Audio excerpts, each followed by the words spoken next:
Chapter 7. The next day, Oma took us to register for school. We went in lieu because the school was on the edge of town. That was the problem with Iron River. Since there was nothing other than prairie out here, it seemed the town thought it might as well spread out. Iron River High School was actually in an imposing building. It had columns outside the front door like the Parthenon and a huge lawn that some poor soul had obviously taken a good deal of care in mowing. There was also a track, a football field, and tennis courts. The inside of the school was like something preserved for a museum. Floors waxed and gleaming, rows of shiny lockers, not a single one bent or graffitied. At El Caldero High, such a sight would have been considered a miracle, like when the face of Jesus appeared in a tortilla this lady was frying. "Much cleaner than your old school, don't you think?" Oma asked us in English. I could tell she was practicing up for meeting the principal. She looked calm, but the hand that clutched the folder with our school records was a hand with a mission. You couldn't have pried that thing away from her. We followed the trophy cases, which contained rows of gleaming trophies and framed pictures of sports teams, plaques in the shape of Minnesota. We found the door marked principal and bumped into the big man himself, Mr. Reepenin. His office was right there when you came in. You didn't have to be admitted through several sets of doors like at our school. "Hello, hello, the Kim family," he boomed, extending his hands in welcome. "Yes, I was the one who called earlier," Oma said, almost shyly. Come in, he said, ushering us into the office. We let Oma sit closest to him. He had a poster that said, "It takes a village to raise a child," over his desk. Sujin would love it, I was thinking. Young's school report caught his eye right away. "Young has a great record," he said, looking from me to her as if he were trying to figure out which was which. I knew we looked alike as babies, the same hair that stuck up like a mad scientist's, the same black comma eyes, but this was ridiculous. "Let's see, just about straight A's, just a few math awards." He leaned back in his chair, a finger to his lips as if he were trying to keep a laugh or something inside. "She was first runner-up in the state math contest," Oma volunteered, "and she was just accepted into L.A. Young People's Orchestra." He seemed slightly relieved and wheeled his chair to face Young head-on. He asked her about her interests, and she said she'd like to find an orchestra as well as get in some higher-level math courses, since she had already taken trig. "We have a very good marching band," Mr. Reepenin said. They've played all over the state." Young smiled politely. I think for her the idea of playing her precious silver flute in some band was about as inviting as mud wrestling. "And we'll see about those classes." "And you're Chan," he said to me. I wasn't sure if that was a question, but I nodded my head to be on the safe side. He scanned my record. I'm pretty much a B/occasionally A student, but let me tell you, that still requires an effort. "Very good," he said diplomatically. He asked me what my interests were. I didn't know what to say. I didn't want to sound like a moron next to Young.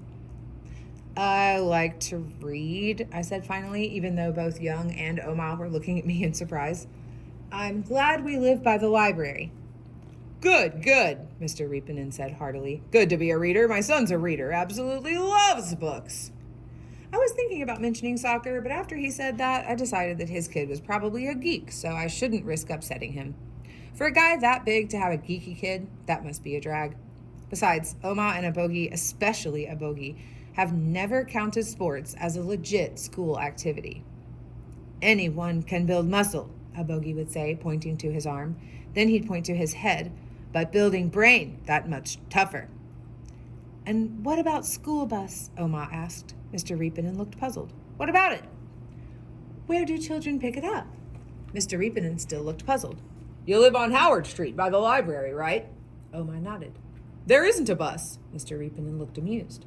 "But it's so far," Oma protested. "The only kids who get bus service are the ones in Neshawayton, which is almost an hour away. You should see what a headache it is getting them here when it snows." So Young and I were going to walk to school every day, rain, shine, or snow. Ugh. I know most people think Californians jump in their car to visit their next door neighbors, but that's an exaggeration. We were a mile from school, definitely driving distance. "You're less than a mile from the school," Mr. Reepenin said, as if my thoughts were broadcast on a billboard. "I'd say it's less than 3/4 of a mile, and it's good to walk. Kids don't get enough exercise these days." "Oh yeah, and what about your geeky son?" Oma accepted all this gracefully. Okay, if they supposed to walk, they walk. We'll have something to tell your grandkids. Excuse me. We'll have something to tell our grandkids, Young added cheerfully. I wanted to pinch her. Mr. Reepenin informed us that Young and I would be entering 11th grade right on schedule. Chan, Young, I need you to help me start cleaning up the store, Abogi announced. We will begin immediately after lunch.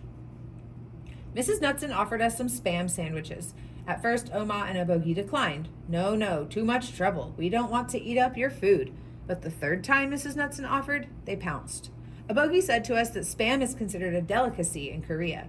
Young gave me a look. We knew Spam was made of rodent parts. Mrs. Knudsen looked pleased. Spam is made right here in Minnesota, she said. There's plenty to go around.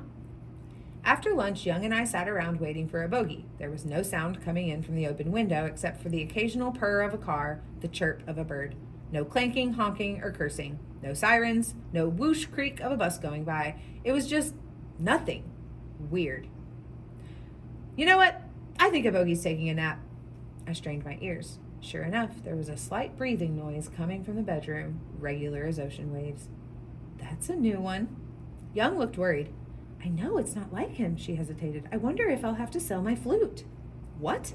Young's flute is a solid silver number that costs a couple $100. Do you have a drug habit you haven't told me about? Oppa, this is serious, she said. I have a feeling money's going to be kind of tight around here. When hasn't it been tight? Once, Abogi had chewed us out because he thought we were wasting toilet paper. He rationed us to 3 squares per dump. Unbelievable. Oma gave Young and me some money to buy extra rolls on the sly. Listen, sis, I'm sure we got a fair sum of money from selling the store. Abogi loaned Bong a lot of money to buy this one. We aren't making anything now. Hey, kid, it'll be all right. I put my arm around her. Your Appa will make sure of that. Of course, I worried too. It's cheaper to live in the boonies, but you're also going to have fewer customers. And it's not like Oma and Abogi's friends are around to give us things like they used to. Fresh fish from Mr. Lee's fishing boat, bags of rice, clothes from the ones who own stores. I got my favorite soccer shorts from Mr. Park, Abogi's best friend. I picked them out myself. Appa, I'm scared, Young said, her eyes all liquidy like a puppy's. It'll be all right, Young. I stopped to listen to myself. What slim pickings in my big brother repertoire. I took a breath. Okay, then let's do something. Maybe we need to take charge. Let's wake Abogi up and get him on the ball. Young gave me a look like, I dare you. I went upstairs. Abogi was sleeping on the Korean quilt, the one that had patterns of dragons on it. He slept neatly, his arms close to his sides like a soldier. Their room, never big enough to begin with, looked even smaller with all the stuff crammed in. From the corner, the Buddha statue grinned at me from under a stack of legal-looking papers.